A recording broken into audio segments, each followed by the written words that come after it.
Hello and welcome to Rolling with Two. I'm Will, and with me as always is the person who's very French with toast in the morning. Sarah. And today we're doing a two-player perspective and accessibility for Joan of Arc, Orléans Draw Write. Sarah, if you're interested in our opinion, check out our other video, Rolling with Reviews, Joan of Arc, Orléans Draw Write. I'm not sure you're going to put all that in though. Probably just Joan of Arc. Probably just Joan of Arc. We'll see. Sarah, tell us a bit about this game. All right.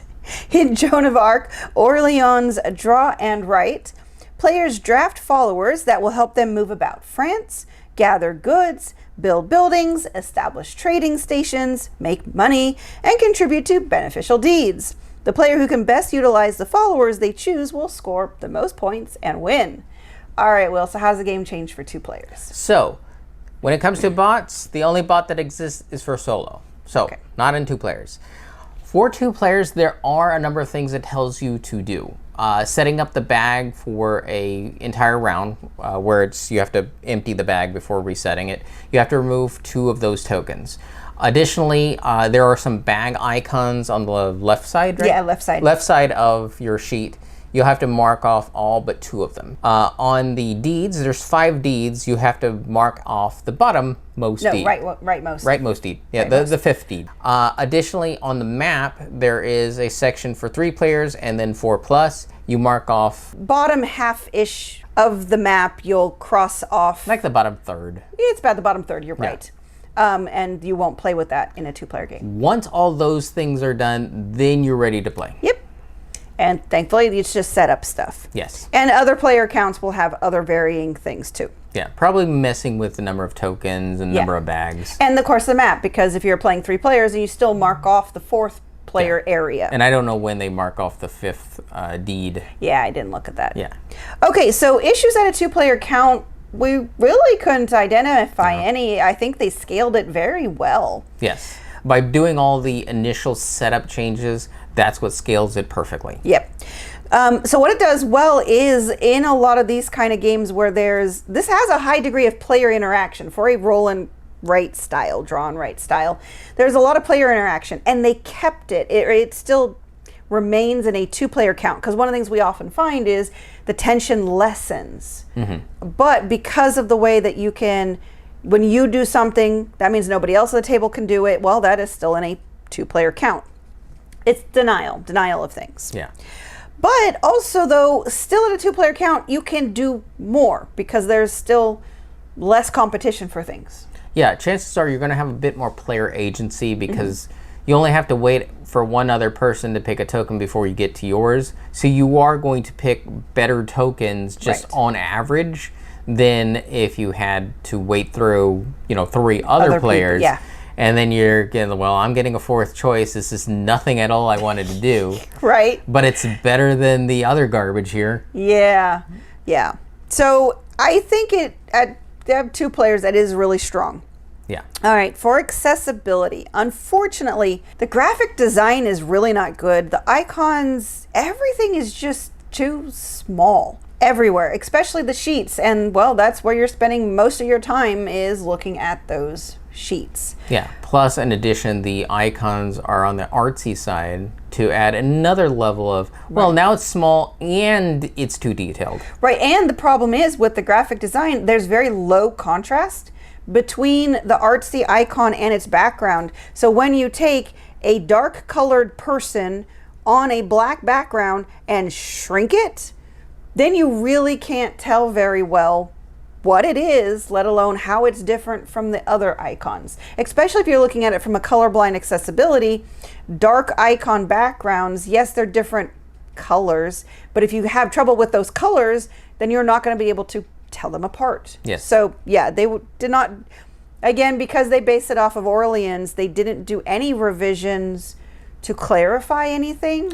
Yeah, in fact, I think they got even lazy. Yeah. Because while you're going through the rules, sometimes it mentions the name of the followers. The followers, like a scholar or a craftsman.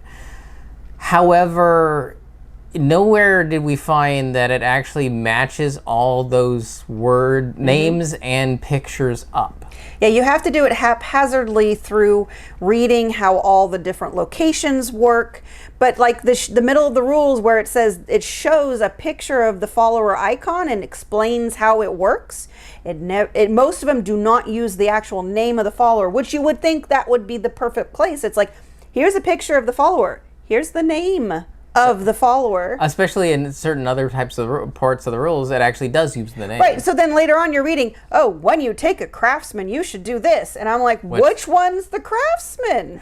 Because you didn't identify it anywhere. Yeah, I think we ended up coming up with names, and then we checked our copy of Orléans and found we still had the names wrong. Yeah. Like we called the soldier a soldier, but it was really a knight. We called one a noble, and he was really a traitor. Right. And I think there was one other that I kept calling the boatsman. I just called him either a sailor or a boat. Yeah, and I think he's a fisherman. No, he's actually a boatsman. A boatsman? He is a boatsman. I might have called him fisherman, sailor, boat.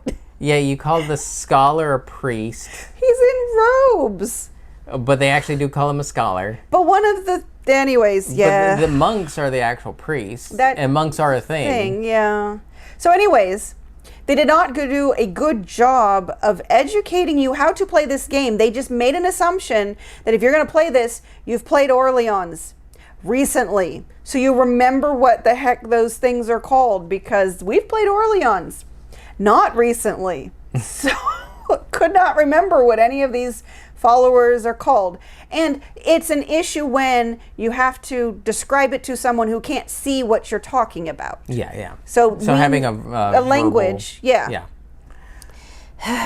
I did see someone else mention that the one thing they were concerned with was the number of sheets in this box. Yeah. Especially if you're playing high player counts, you could probably eat through that real fast. Because they are double-sided, but the back side is for solo. Yeah. So you really only get one side. Yeah, fortunately we invested in these pockets for dry erase markers. So we're only ever using 2 sheets at any time. Because we don't actually write on them. Right. So we recommend either laminating them if you have a laminator, or we just went to Amazon, and I think they're just educational dry erase pockets, because they're usually used in schools to put sheets in for quizzes and things. And we bought some fine tip dry erase. Tip dry erase pens, best thing to ever invest in. Yeah. So speaking of the rules, things were also not well organized, so there was a lot of confusion trying to get through the rules, because I don't think the concepts were necessarily laid out in the right order for some of the things. Well, when it didn't bother with, verbiage on what anyone's called, it kind of makes it a little tough to get through. Yeah. But what it does right is the first game you play, there are locations printed on the board or on the sheets. There's 4 locations for each level. 5 levels. 5 levels. And you just use those. And the rules on that is when you build one, then nobody else can build that particular one. On your second game and beyond, you'll use cards. The cards have those same 4 plus 2 more, but you will only use 4 in any game. So now you're starting to have more variability as you play future games. And we're looking at them, the 2 that they didn't use aren't any more complex or advanced. They're just different. They just give you different options. Yeah. So always having that little bit of mix in there is nice. Yeah. I will say, though, at least the icons are unique. They're not good icons in any type of design, but at least they are unique. And the game is completely open information. Yes. So that's that. If you know what it's called. Yeah. Yeah. Or you just make it up and just try to be consistent, and don't be like me and call the boatsman 5 different things. I still knew what you meant. I know. I'm glad. It's a fish. It's like, no, there's no fish guy. All right. Conclusion. For 2 players, would you recommend? I think so. I think this is 2 players going to be a good player count. I'm not saying any of the other player counts are bad, but I think there are some small benefits at the 2-player count. Yes, this game is a solid play for a 2-player. Accessibility. I think it's really going to depend on your eyesight. Everything is just so darn small, and the icons are just really not good. So It depends on how much you want to be squinting and or leaning over the table and or picking up your sheet to look at it closer. So that's going to be your biggest challenge, just your vision on There that. is another solution that our friends sometimes use. They scan in a sheet and then they pull it up on a device. And by doing that, they can, just write on the device wherever. But you can enlarge That sections. is true. If you can do a high resolution scan, the sheets are kind of large, so you need a larger scanner. But that would be a solution. You would just be playing it on a digital device. Yes, just know that the little icons are really tiny as printed. Yes. All right, and that'll do it for us. And Sarah, Yes. this game has a little pet peeve for me. What's that? The name. Oh.